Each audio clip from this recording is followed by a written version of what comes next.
In the heart of the small, fog-shrouded town of Blackthorn, nestled between the dense, ever-whispering pines, sat a crumbling Victorian manor.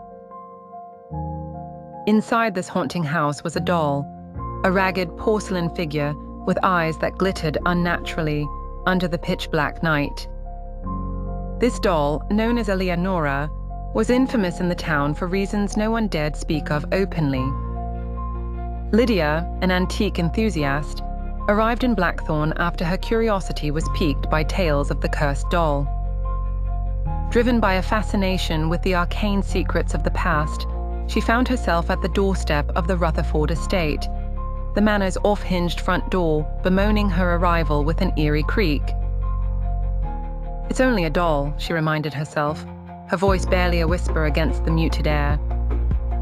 The manor, in its decay, smelled of damp wood and ancient dust, a scent that seemed to cling to Lydia's clothes as she ventured inside. Her footsteps echoed through the empty halls until she reached the parlor where Eleanora sat, primly placed on a faded ottoman. The room was dim, the only light a flickering candle that cast long shadows, bringing to life the embroidered tapestry on the walls. Lydia approached cautiously, her eyes fixed on the doll.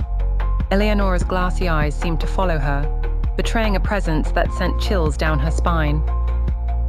She tentatively reached out, her fingers grazing the cold, porcelain cheek. As if on cue, the candle flickered violently. The shadows danced more feverishly, twisting unnaturally around the room.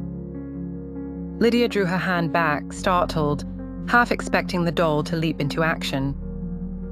Determined to unravel the mystery, Lydia decided to spend the night in the manor.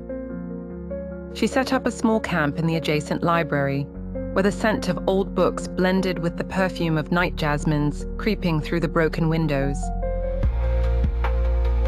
When midnight struck, a strange sound echoed down the corridor, a soft, rhythmic tapping.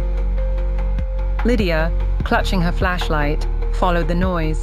Her heart pounded in her chest, each beat a drum that matched her growing sense of dread. The tapping led her back to the parlor. Her flashlight beam caught the ottoman empty. Eleanora was gone. Panic set in as she scanned the room, only to find the doll had moved to a chair by the window, its head turned slightly as if gazing outside. Startled, Lydia darted forward, hoping for some rational explanation. Yet, when she approached, the chair was vacant. A chill crept over her skin. The doll was now seated at the ground.